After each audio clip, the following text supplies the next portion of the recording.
कुछ देर में लड़के वाले आ रहे हैं, अच्छे से मेकअप कर लेना ताकि तेरा काला रंग दब जाए।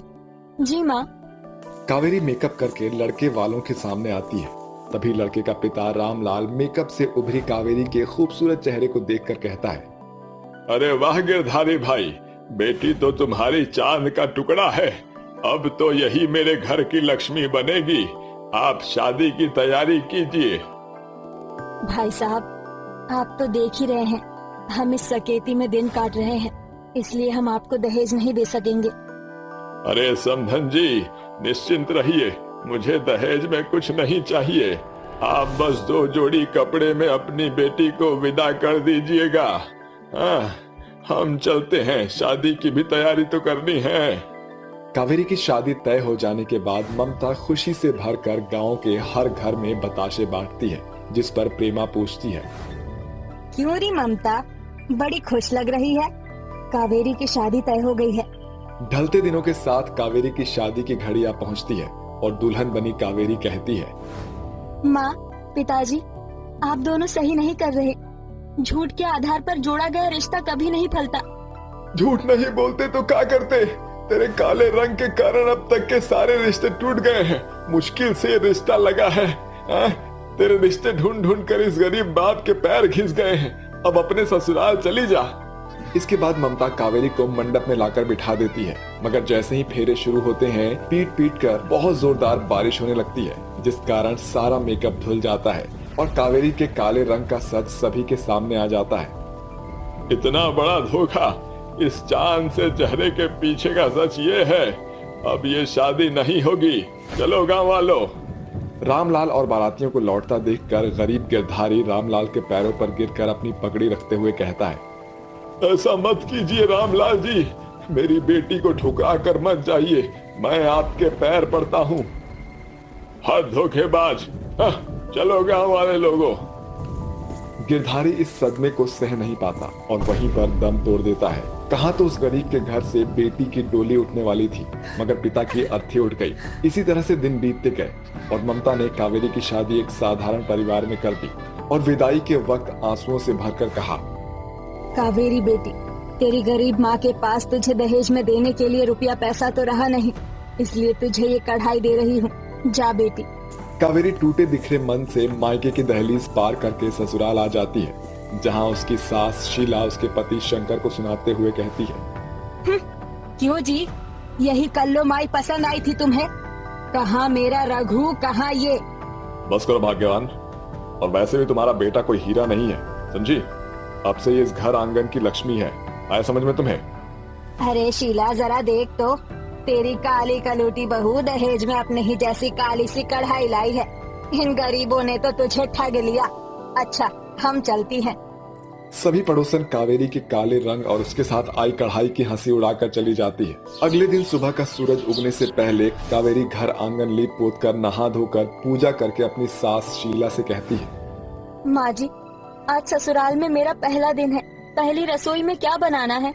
रसोई में राशन रखा है। सबसे पहले गुड़ की खीर बनाकर चूल्हा पूज दियो और फिर छोले पूरी बना दियो। अब खड़ी क्या है? अपना काला मनहूस चेहरा लेकर मेरी नजरों से दूर हो जा। सास की फटकार सुनकर बेचारी बहू रोते हुए रसोई में आती है, जहाँ थोड़ा सा राशन देखकर वो कहती है, ये क्या, इतने थोड़े से राशन में क्या बनेगा?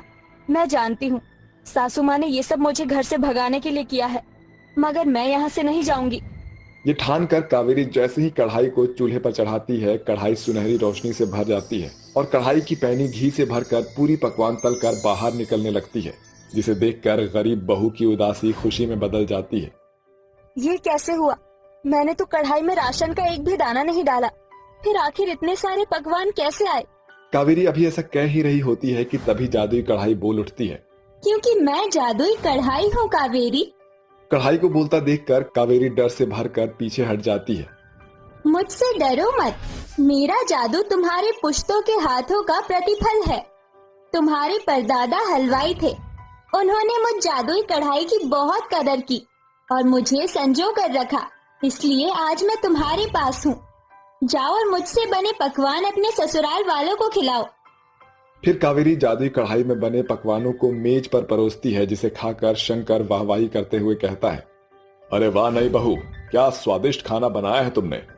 और ये खीर तो अमृत की जैसी लगती है, खाते ही मुंह में घुल जा रहा है। ये लो तुम्हारा शगुन। शुक्रिया ससुर जी। अपनी काली बहू की बड़ाई होता देखकर सास चिढ़कर मन ही मन कहती है, मैंने तो इस जली उबली को नाप जोक कर राशन दिया था और दूध तो दिया नहीं था, फिर इसने इतना सब बनाया कैसे? कुछ तो चक्कर है। शीला को कावेरी पर शक हो जाता है, जिसके बाद वो लुक छिप कर बहू को रसोई में काम करते वक्त नजर रखने लगती है, मगर अभी तक उसे इस जादुई कढ़ाई के बारे में पता नहीं चलता। फिर एक सुबह, नहीं बहू, अरियो नहीं बहू, अरियो निखट्टू कहाँ मर गई? जी माँ जी, आपने बुलाया? हाँ, वो आज मुझे मालपुए खाने का बड़ा मन कर रहा है, जाकर बना ला। सास की फरमाइश पर बहू का चेहरा फीका पड़ जाता है और वो हाथ मलते हुए कहती है, हाय मर गई, मुझे तो मालपुए बनाना आता ही नहीं। क्या करूं क्या करूं? हाँ, अरे मैं तो भूल ही गई थी, मेरी जादुई कढ़ाई है ना। ठीक है माँ जी, मैं बना कर लाती हूँ। बहू झट से रसोई में आकर जादुई कढ़ाई को चूल्हे पर चढ़ाकर कहती है, ऐ मेरी जादुई कढ़ाई, मुझे तुम्हारी मदद की जरूरत है। इसी के साथ जादुई कढ़ाई सुनहरी रोशनी से भर जाती है। कहो कावेरी, तुम्हें मुझसे क्या मदद चाहिए? जादुई कढ़ाई, मुझे मालपुए चाहिए। बहू के इतना बोलते ही जादुई कढ़ाई से ढेर सारे मीठे मालपुए निकलने लगते हैं और शीला कहती है, अच्छा, तो नई बहू के रसोई का राज ये जादुई कढ़ाई है।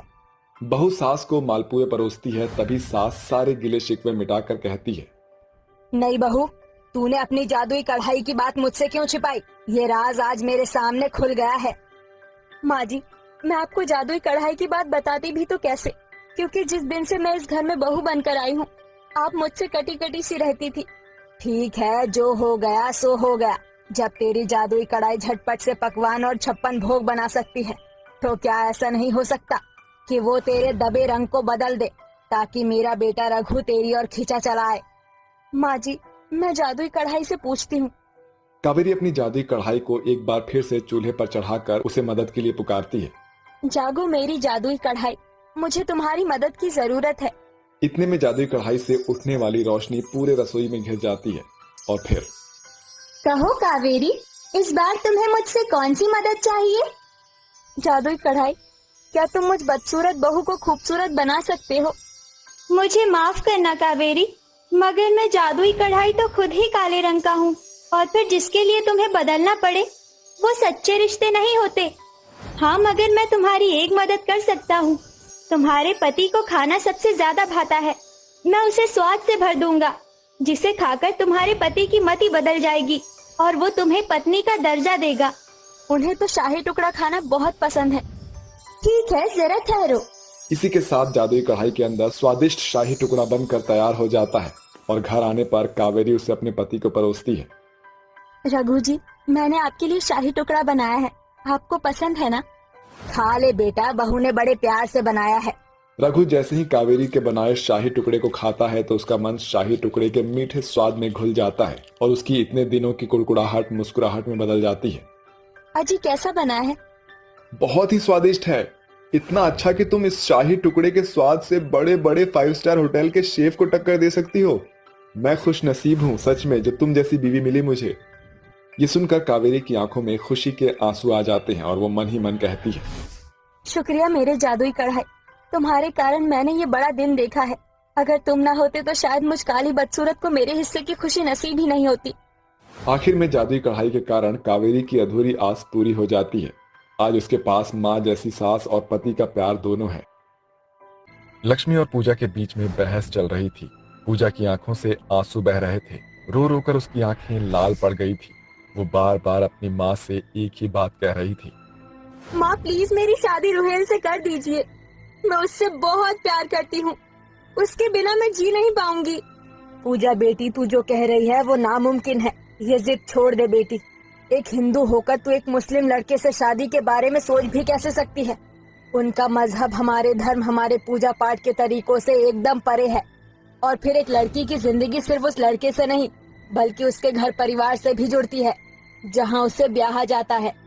क्या तेरे मुस्लिम ससुराल वाले ये जानते हुए कि तू एक हिंदू घर की बेटी है तुझे अपनाएंगे?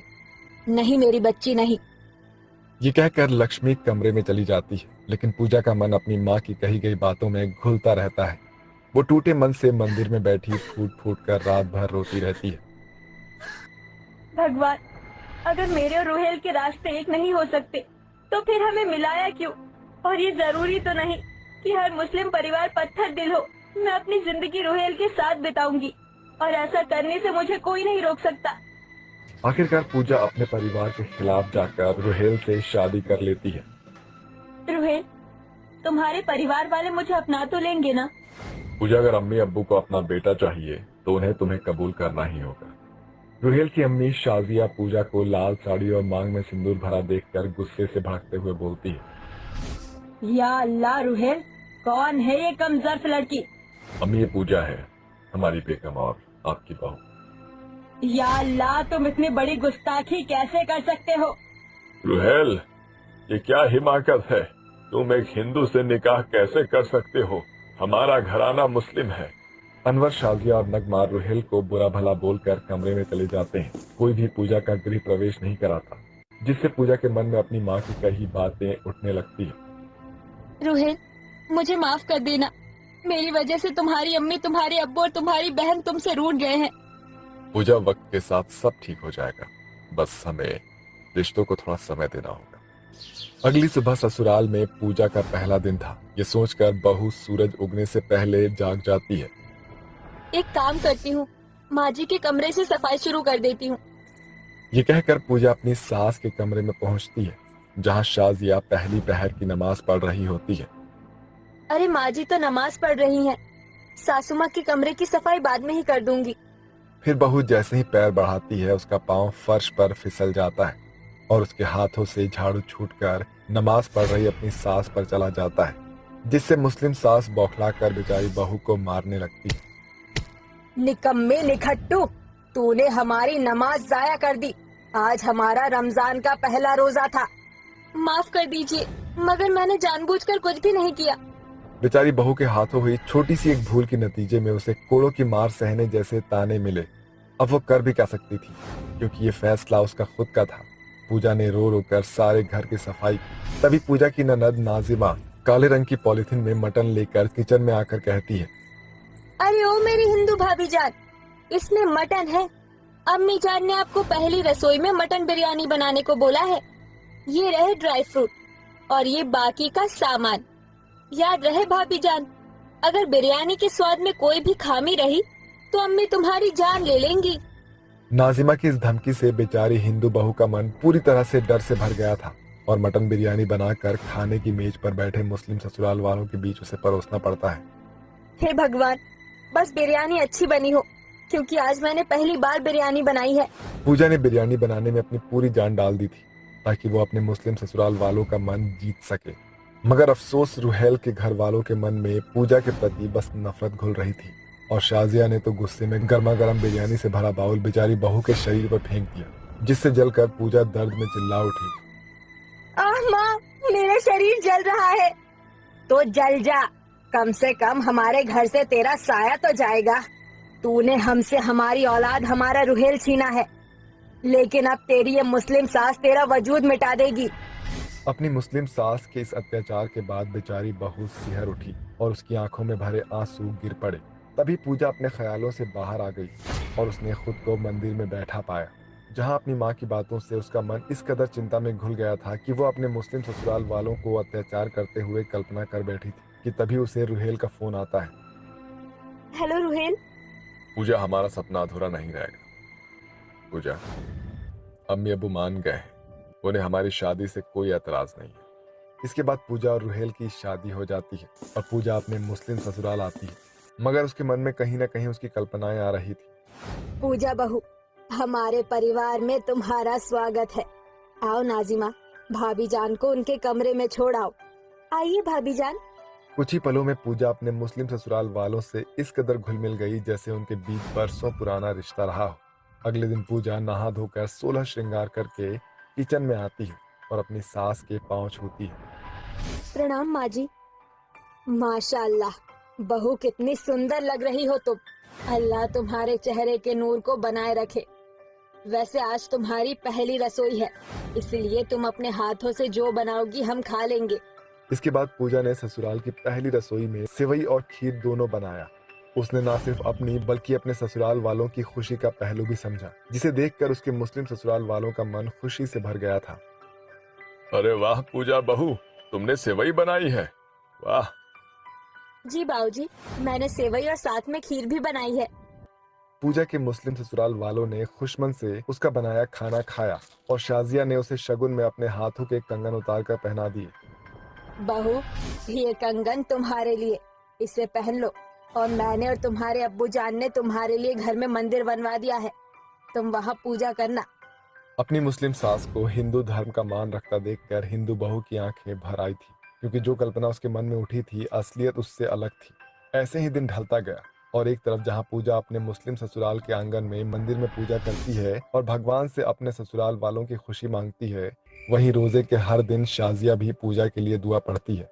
देखते ही देखते ईद की शुभ घड़ी आ पहुंची। बहू, कल ईद है। हम जानते हैं तुम हिंदू हो, इसलिए हम तुम्हारे साथ किसी भी किस्म का जिद नहीं कर रहे, मगर अगर तुम्हारा मन हो तो तुम ईद की खुशी में शरीक होना। अपनी सास के कहे पर पूजा ने ईद की सुबह सुंदर सा शरारा पहनकर तैयार हो गई और अपनी सास के गले लगकर उसे ईद की मुबारकबाद देती है। ईद मुबारक हो अम्मी जान।